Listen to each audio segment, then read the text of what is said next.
All right, so we're back. Okay, so for an LRC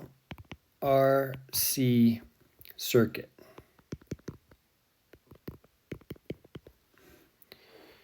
I don't suppose you guys need me to draw this, but I'll do it.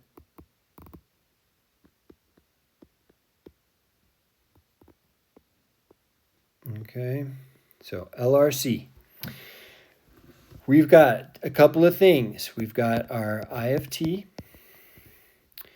and of course that's equal to our I max times the sine of omega t. And depending, I'm going to put minus phi, but it could be plus or minus phi. It all depends on whether the voltage for the capacitor is larger than the voltage for the inductor and vice versa. It'll either lead or it'll lag. But I'm going to just use negative, okay, for now. So, of course, our V of t is V max. Where does the phi come from? It's not whether the voltages are larger or smaller. It's the reactances, right? Because the voltage is the reactance. V equals IR. But in certain cases, VC is equal to IXC, and VL is equal to IXL. It's this that determines.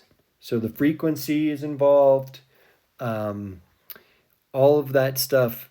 So you're like, well, wait, isn't the voltage across these things the same at all times? Well, the current through them is, right? The current's going through all the same, right? They're in series. So the current goes through all the same. Here's our L, here's our R, and here's our C. But these are definitely different, okay? And this one's different too. They're probably not all equal. They're probably not all balanced, okay? And since one could be larger than the other, this could be positive or negative. Our phi could be positive or negative, depending on how we figure it out. So that's what's happening, okay? All right, so our V max times the sine of omega t. So all of that, this is probably where we should start. And then we get this. So what is our P average? That's equal to our I max times our V max over T. And of course, we need to do the integral from 0 to t, and then we're going to multiply the sine of omega t minus phi times the sine of omega t and all of that dt. Okay, so that's basically the next step. So that's why I stopped, because I didn't want to deal with this integral in that last video because we were already at around an hour. So this is what we're doing right now, okay? So we've got this integral, our I of t times our v of t, and all I've done is take this and put them into my integral. Okay, so here's where we have this nice sine of omega t minus phi. And we're going to figure out what that is. That's the sine of omega t times the cosine of phi, and that's minus the sine of phi times the cosine of omega t. So that's this guy right here.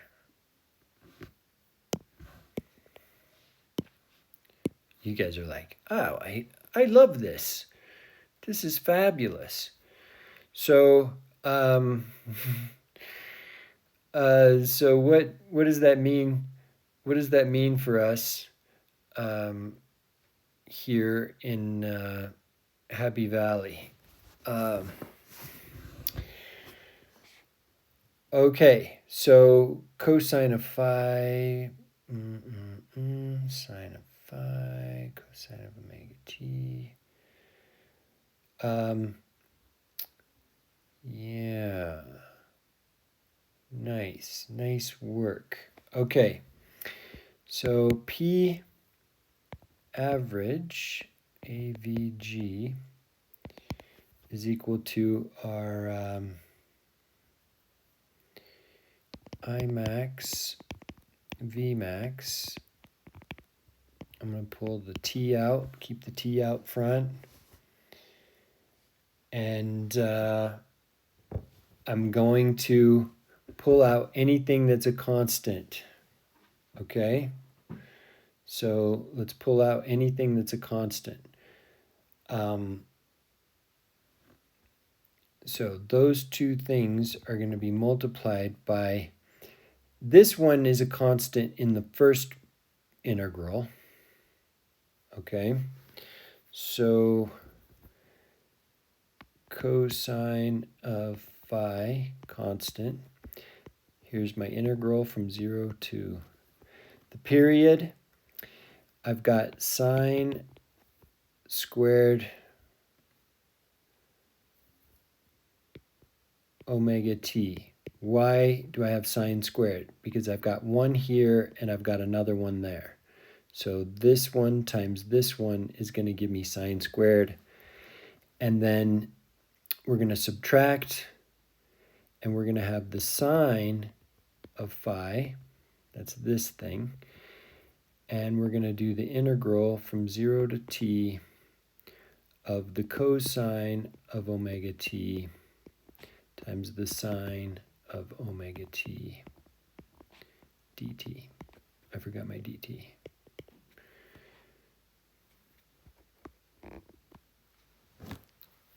Let's straighten this out. I need a dt in there, and I want it to look nice. Okay. Good. Okay. So here's the thing. Here's the thing. I really should have kept 1 over t here, because and I'm going to put a 1 over t here, 1 over t here. Here's why. It doesn't matter what this is. This bit right here, when you do that integral, you get 0. Okay? So we don't care about any of this. This whole thing goes away. This one over here, and it's this that matters, this equals 1/2. Okay, do the integral. Pause or whatever and take your time. Do the integral. You'll get 1/2. So our P average is equal to Imax Vmax times the cosine of phi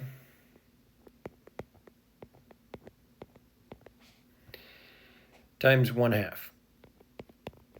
Okay, or let's rewrite it, right?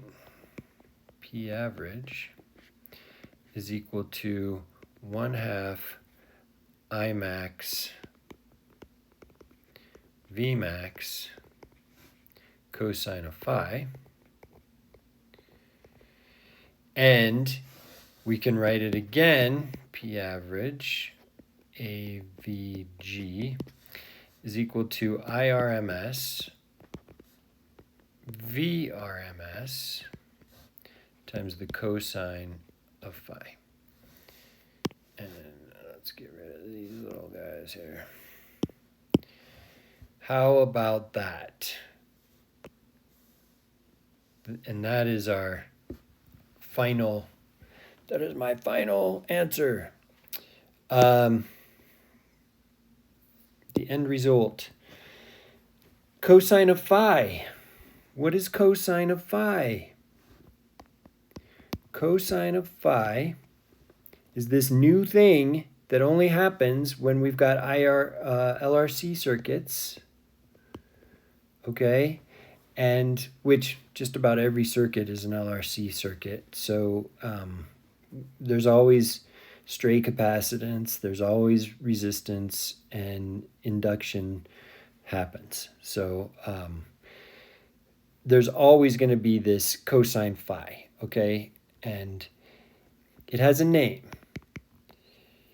Cosine phi is the quote-unquote power factor. Okay? So it reduces the power, all right? Because is it ever going to be greater than 1? Yeah, I didn't think so. You guys thought about it there for a second, and you're like, no. And so it reduces the power.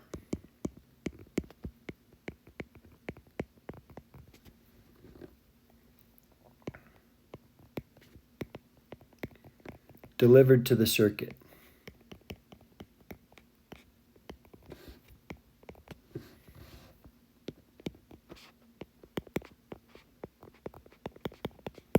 Okay, that's what the power factor does, because it's never greater than 1.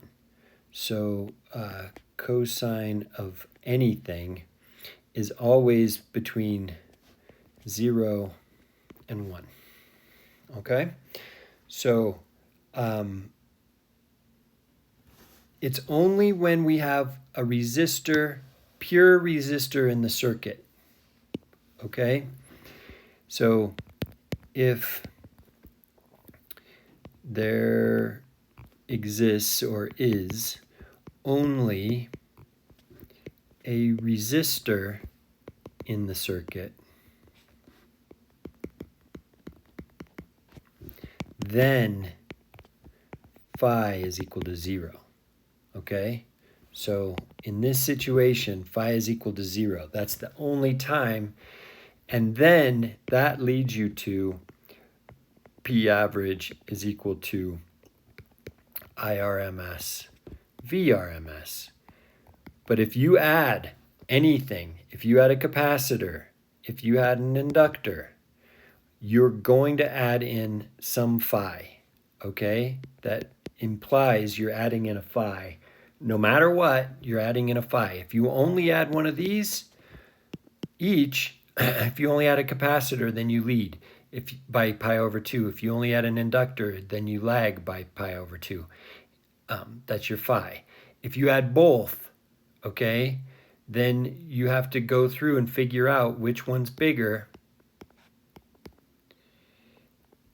And when you do, and you've got some resistance, you can figure out what phi is, because you're going to do this. Okay? So if you add in anything else, you're going to get a phi. All right? So that's just how the world works. It's how it works, sonny. Okay. So we want an LRC circuit. Okay? And we want to make a LRC type model generator. So we're going to make a generator, an LRC circuit model generator. I don't know.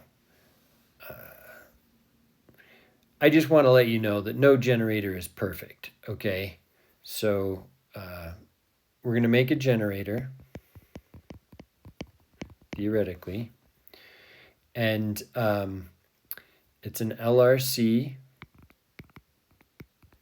all right, circuit generator.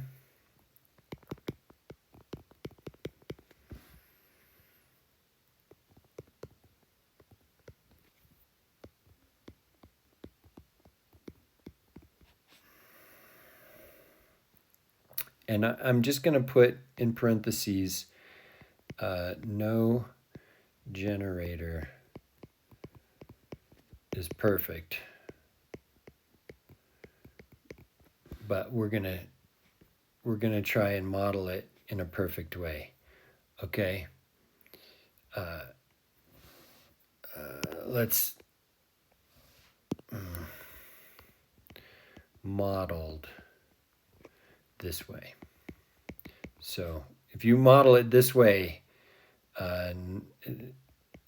nothing's perfect in this world, so let's just put it that way. And we all know that. Okay, so let's get back to P average. So our power average, our IRMS, VRMS, and we're going to be multiplying by the cosine of phi. There's a couple of ways to look at this. All right, you can look at it as the V max here. We've got our VR here, and we've got VL minus VC here. Okay. Or, I think a better way to do it is to get rid of the currents and just deal with the reactance. Okay. And so we have our Z, and we have XL minus XC. I prefer this method because you're dealing with the exact thing that you want to deal with, okay? Okay, so I'm just laying out some ground rules, or some ground notions. First of all, R is equal to our Z times the cosine of phi, right? Which is weird because look what we have here. So we could immediately go into and say cosine phi is equal to R over Z, like that. How about that? Just throwing that out there for all those people in the world who are interested in that.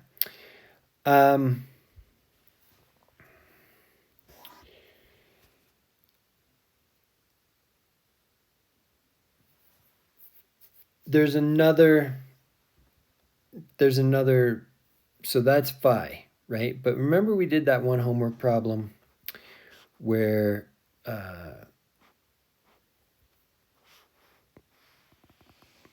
we did a homework problem. So let's put this as R, and we're going to flip over to here. There's our Z. Sorry, my arm is getting shaky.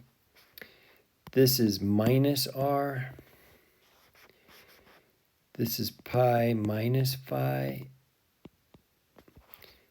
This is the other, I don't want to do it as theta, I want to do it as phi. This is the other phi, okay? This is the other phi. And this is xc, I'm sorry, xl minus xc. Again, it's the same vector. We're just moving it to the other side, right? So these are two different phi's, but give you the same answer, right? So cosine of phi can be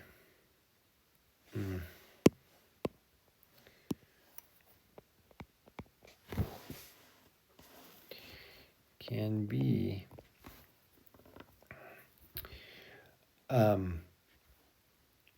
greater than 0. It can be less than 0.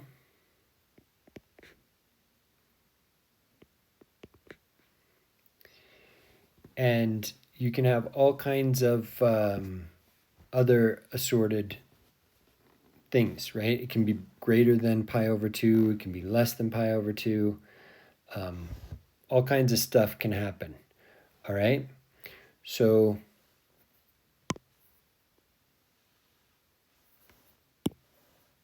boom.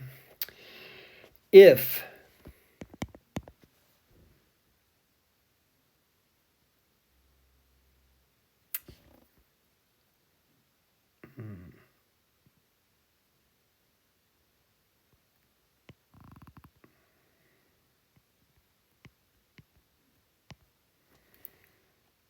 I think that's what I really want to say.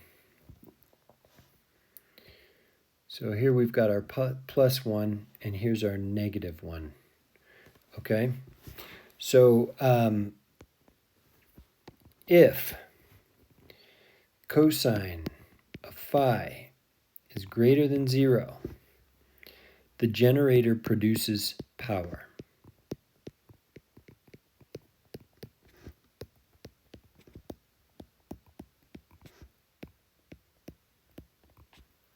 All right?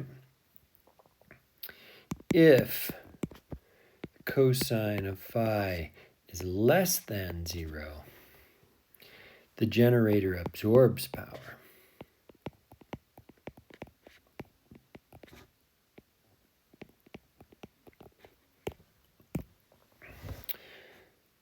Okay, and I've already talked about this, so let's do that a little bit more. The cosine of phi is equal to r, but now it's over our impedance, which happens to be this. Okay, so that's our impedance, and now we could do a little bit with that and say that our P average that's equal to I max, I said max, but I want RMS because I don't want to divide by 2. RMS V RMS cosine of phi, that's right. Now let's just start introducing things, okay? First of all, we know that I RMS because V equals IR, but it's not really an R.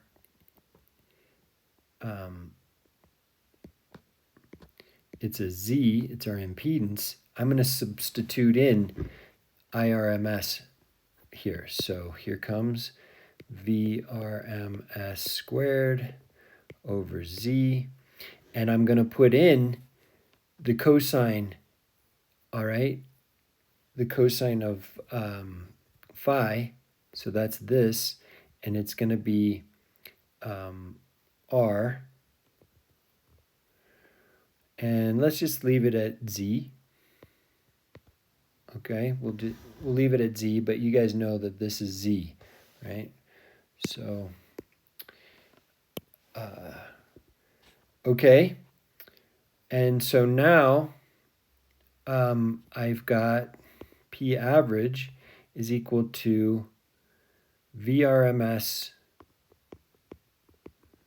squared over Z squared times R. This is very convenient. But now look, if I square this one, I get this one squared. And what are we back to? We're back to IRMS squared times R. How about that? Isn't that great? Everybody's happy. Everyone walks away happy.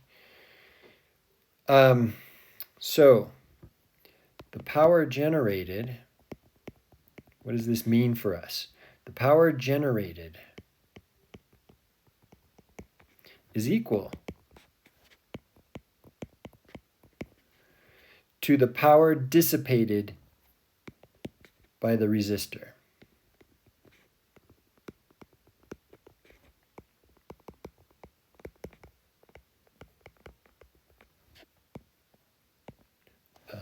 That's by the resistor. Okay, so our power generated is dissipated, is the same amount of power dissipated by the resistor. So everything that we put into this stupid generator gets dissipated by the resistor. So this generator, which is an LRC circuit type generator, okay, whatever it is, however it's designed, it's got an LRC circuit, okay, and it's not a great one. And actually, let's go back to this statement: no generator is perfect, modeled this way. Well, it's pretty much it's not perfect. It's about as not perfect as we can get. I don't think it's a very stable generator, but here's what we're going to do. We're going to do an example of one. So we've got a generator. It's connected to an LRC circuit.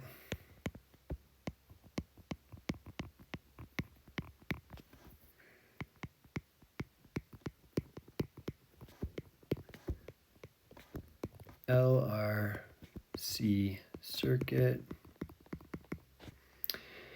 And let's give it some stuff. So VT, that's 24 volts. And we're going to do that times the sine of omega t. Let's say what omega is. We've got omega is 1.25 times 10 to the 4 radians per second. And we need to have our values. What are the values for L, R, and C? So L, 1.5 millihenries. C is 4 microfarads. And then our resistance is equal to 7.5 ohms. Okay. Let's answer some questions. A, what is the RMS voltage across the generator?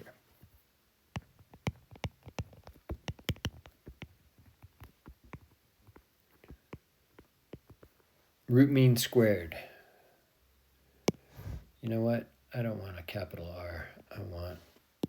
Let's do root mean squared voltage VRMS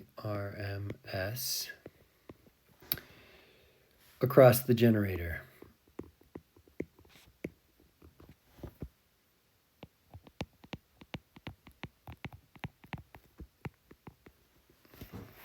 Good question, everyone says. VRMS is equal to square root of 2 over 2, because we don't want to put a square root of 2 on the bottom. God forbid. What is Vmax? Everybody should be able to look at this right here and say what Vmax is. Vmax is equal to 24 volts.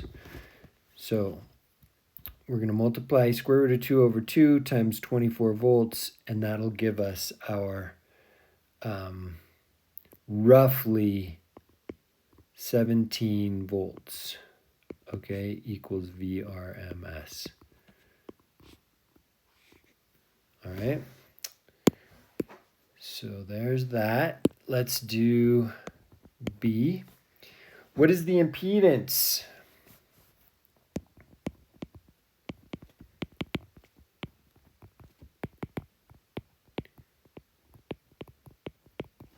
What is the impedance? What is the impedance? What's the symbol for the impedance? Z.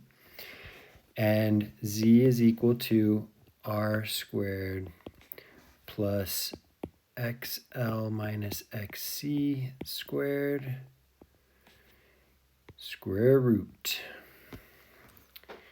Okay, so this is a little bit harder. We got to figure out what XL is. So XL is omega L. And you can stop anytime you want. If you want to go through and figure out what that is, go ahead, pause now. Okay, come back. Everybody's here. And nobody went away in the first place. Let's do XC. That's 1 over omega C. And that is 1 over omega C. Come back. We're here. It's 20.0 ohms. And then, of course, we know what R is. R is 7.5 ohms. Awesome. Now we can go through and plug all those things in and come up with a Z. And Z is equal to 7.6 ohms. So you do the math. Okay. Finally, our last thing. What is P average?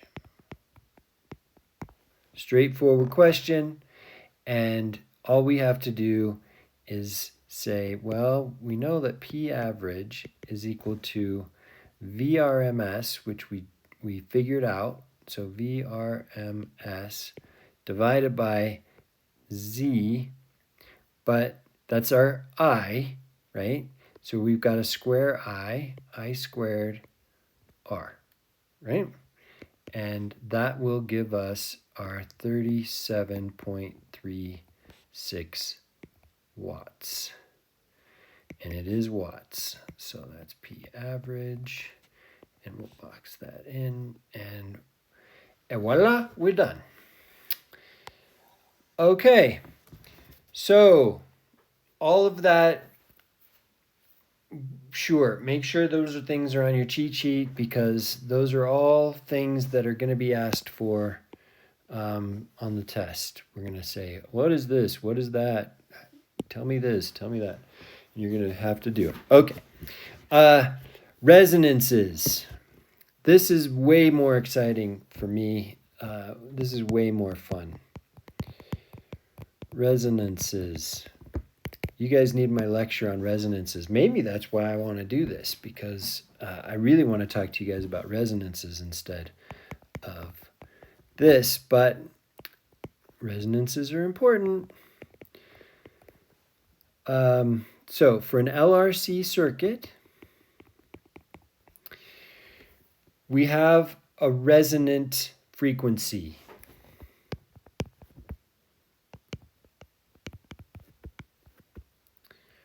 Resonant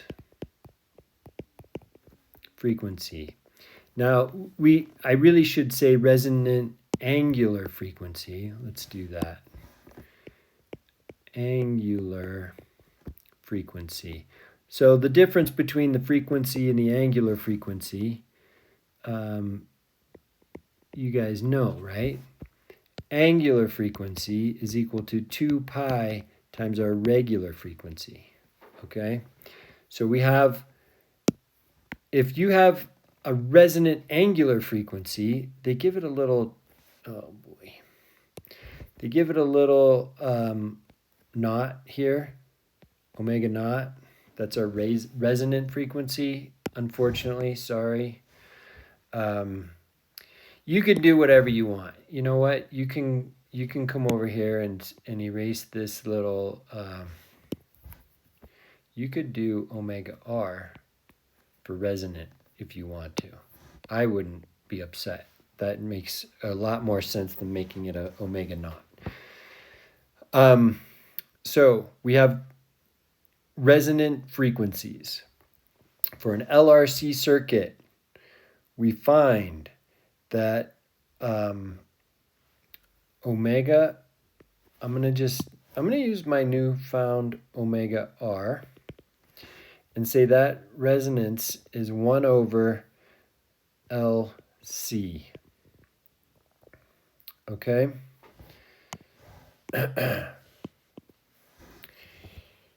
And that's because at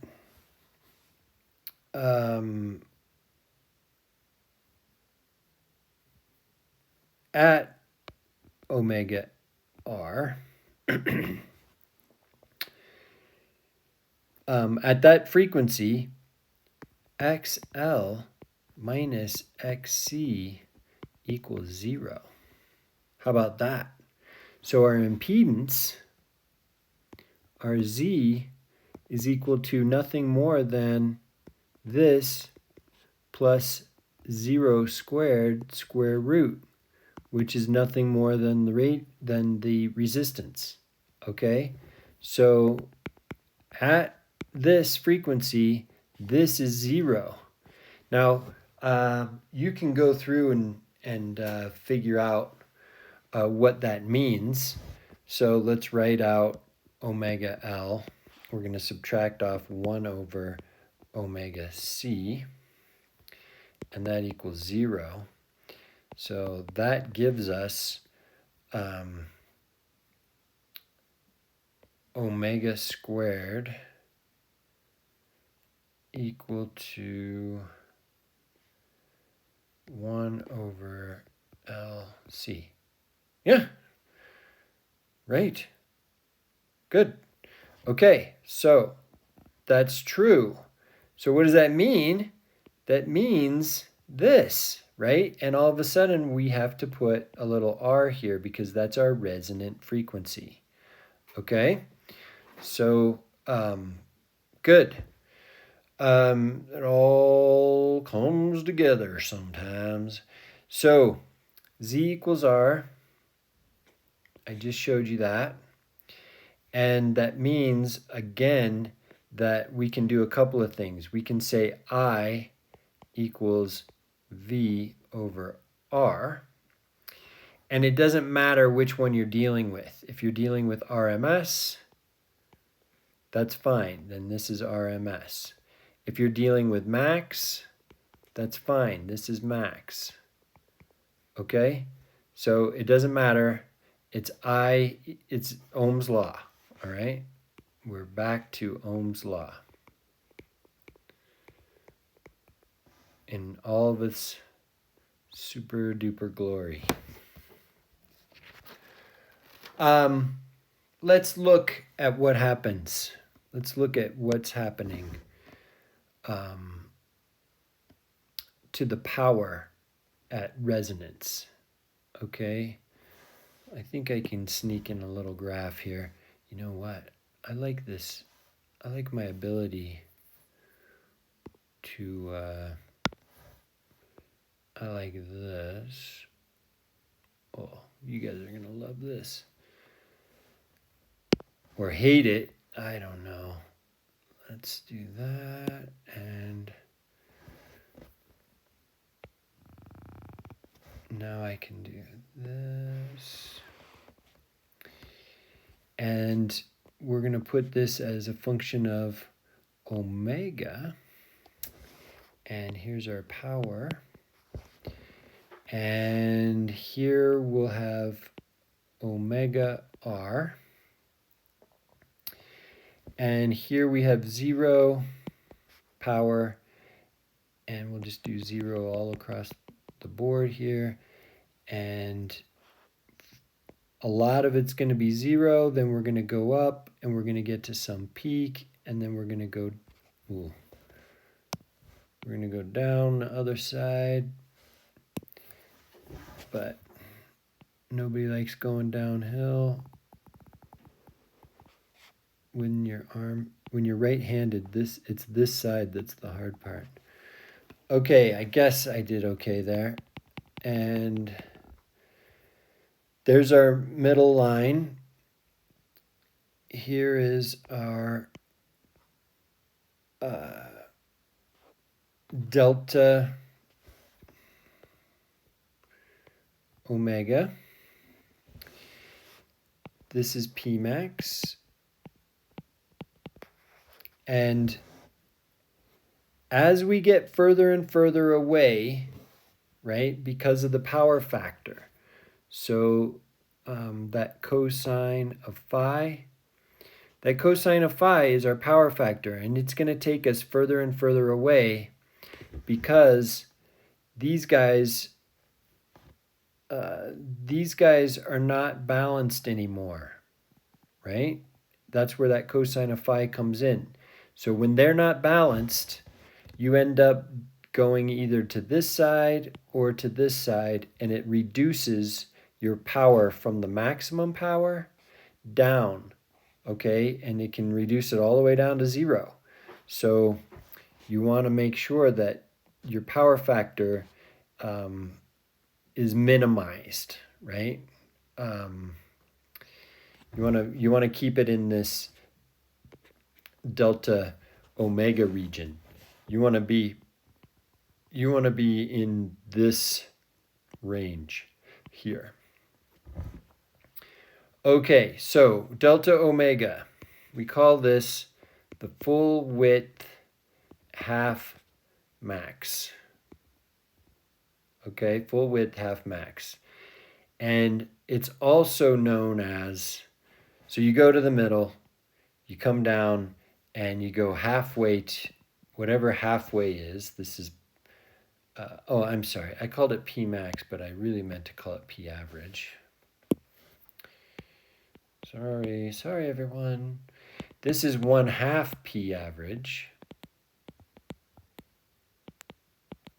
Okay, and so you go here, and you do this, and you look at your curve, and your curve does something like this, and you say, okay, this is my full width at half max, and I can come down from there, and this is as far as I want to go in either direction for my frequencies, okay? So I want to be in this range here, okay? That optimizes this situation. So this is what we call the bandwidth, okay? This thing right here, the bandwidth.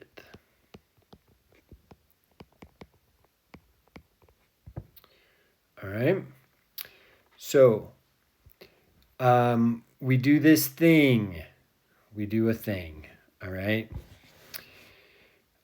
We say, oh, well, if we have a quality factor, and if any of you guys get into power production, handling, I don't know, you name it, house power or utilities of some kind or another, you have this thing called a quality factor. You know what? I think a quality factor would happen in any LRC circuits anyway, period. So it could be, you'd have a quality factor just designing circuit boards. So it wouldn't necessarily be for residential, industrial stuff.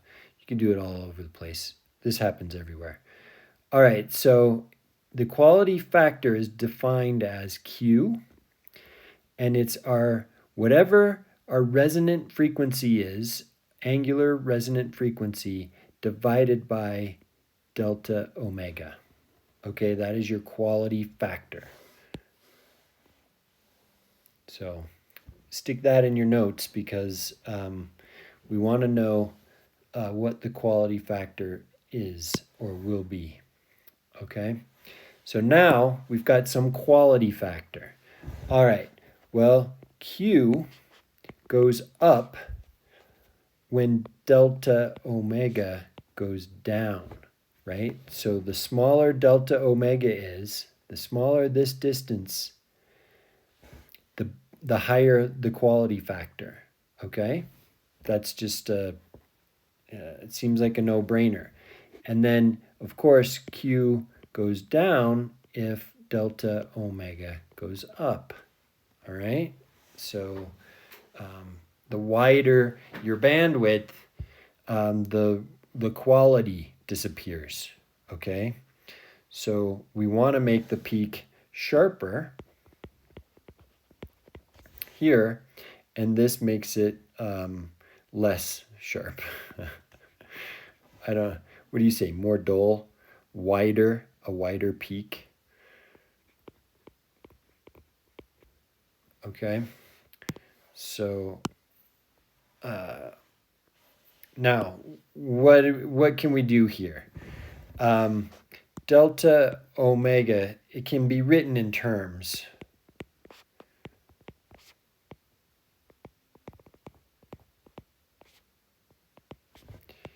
In terms of R and L.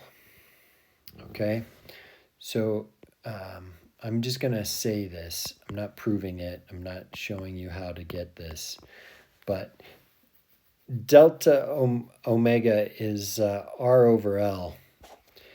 So what you could say is Q is equal to our resonant angular frequency times L over R. And if you notice, this is really what? It's really 1 over tau L, right? So 1 over tau L. So you could, if you were to figure out what tau L is, you could do that. But at any rate, you're going to know what your omega R is. You'll know what L is and you'll know what R is. So yeah. How are we doing here? What more do we need to do? Okay, I think I'm going to stop here. We're going to do the rest of this for class tomorrow. Then we'll do our experiment, our lab. And that will work pretty well. So thank you guys for watching, and we'll see you in class.